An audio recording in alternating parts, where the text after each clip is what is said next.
runtii in badan oo daawanaysa marka ay khadra arkaan waxa laga yaabaa inay dib u xasuustaan fankii ay kamid ahaan jirtay khadri balse maanta arrin fan lagama hadlayo maadaama khadrina ay hore u sheegtay inay fankii ay ka baxday khadra telefishinka bulshada soo hagaama celinaya wareysigan kooban aad hoygaaga ku siinaysid ugu horreyn kusoo dhawo telefishinka nagiib iyo telefishinka bulsho asxaabta kula socota coday iyo sakariye iyo bulsho TV aad baan idin salaamayaa waxaan ku faraxsanahay sida ay soo booqateen aad wareysiga wanaagsan iga qaadaysaan waan ku dhawahay nagiib khadra dhawaan Soomaaliland waxa ka qabsoomay doorashooyinkii isku sidkana ay golayaasha deegaanka iyo wakiilada bal hadda sidoo aragtaa qaabkii Soomaaliland uga qabsoontay doorashooyinkaasi ma sha Allah doorashada lama yiraahdo waxay ahayd doorasho dhaaf bay ahayd tani doorasho dhaaf ayay ahayd waxaan horta marka ugu horeysa u hambalyeynaya oo aan halkan hambaliye ballaaran uga jeedinaya madaxweynaha jamhuuriyadda Soomaaliland mudane Muuse Biixi Cabdi waxaan ku hambalyeynaya siyaasaddiisa fiican iyo odaytinimadiisa fiican iyo wanaagga uu ka sameeyay doorashadii maanta dhacday taasoo ah inuu na gaarsiiyay heer la yiraahdo hal qadariyo codka bulshada qofka soo baxaya codku haysta hal qadariyo heeruna gaarsiye ayaan ku hambalyeynaya doorashada waliba waaba tii ugu horeysay u maleynaya intaan anigu maqli jiray laba doorasho is saaran ayuu madaxweynuhu qabtay wuu ku mahadsan yahay taasoo waliba aanu caalamkan waxba uga baahan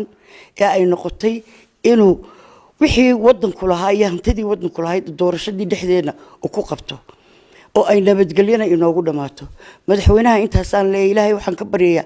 in ilaahay xilka u sii adkeeyo inuu halka fikirka wanaagsan u maanta hayo mid ka sii wanaagsan inuu umadiisa sii gaarsiiyo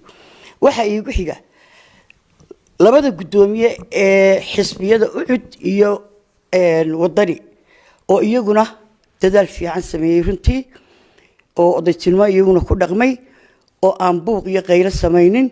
laakiin wixii waajibka ahaa maray waxaaba intaaba ka sii qiimo badan shacbiga reer Soomaaliland ee muwaadiniinta ah ee xaqa iyo garashada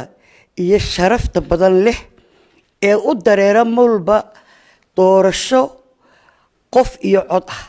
oo aanay cidna ka baryeyn oo qofku codkiisa uu isagu cid doonayo siinayo shacbiga marxaladda gaaray ilaahay waxaan uga baryayaa inuu uga sii siyaadiyo waana mahadsan yihiin kun iyo boqol jeer bay mahadsan yihiin waxa kaloo mahadsan oo aan marnaba inaga go'ayn xusuustooda waa ciidamada qaranka Soomaaliland ee mar walba nabadgelyada suga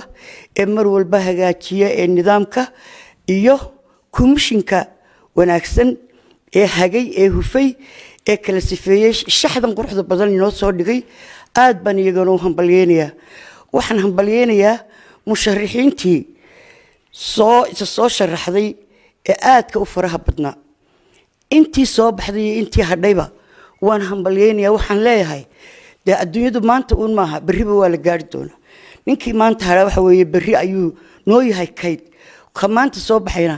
maanta ayaanu uga fadhinaa inuu shaqo wadanka u qabto marka dhammaantiin waan idin hambalyeynaya aad baa u mahadsantihiin khadra haddaynu dhinaca doorashada guud aynu ka dhimaadno tan iyo intii ay komishiga ku dhawaaqeen natiijada hordhaca waxaa hirdan weyn loogu jiray maayarnimadii caasimadda Hargeysa walow madaxweynaha Soomaaliland habeennimadkii xalay tolaheed ee ku odeeyay arrintaasi oo looga haray maayarnimada caasimadda Cabdikariin Axmed Mooge bal hadda sidoo aragtaa tanaasulkaasi Cabdiraxmaan Soltelko uu sameeyay iyo ka wadaynta madaxweynaha doorta nagiibow labada inan baan u eedaanu ahay waalid baanu ahay waana inamadii iftiinkii wadanka ahaa Soltekana shalay buu inoo shaqeeyay oo wixii karaankiisa ahaa uu inoo qabtay Cabdikariinna maanta ayaynu uga fadhinaa wixii inoo qaban lahaa hase ahaatee waxaan ku hambalyeynaya ninka la yiraahdo Cabdiraxmaan Solteko maadaama isaga oo sameyn kariyay wax walba oo khalada ama saxba sameyn kariyayba inuu tanaasulay uu madaxweynaha taladiisii qaatay oo si odaytinimo leh uu yiri anna waan u tanaasulay ayaan ku hambalyeynaya ugu dambeyntii khadra maxay tahay fariintaadu diraysid musharaxiinta hadda ku guuleystay golaha wakiilada iyo deegaanka waxaan u dirayaa horta intii soo baxdayba waxaan leeyahay ilaahay subxaanahu watacaala waxaan idinka baryaynaa in ilaahay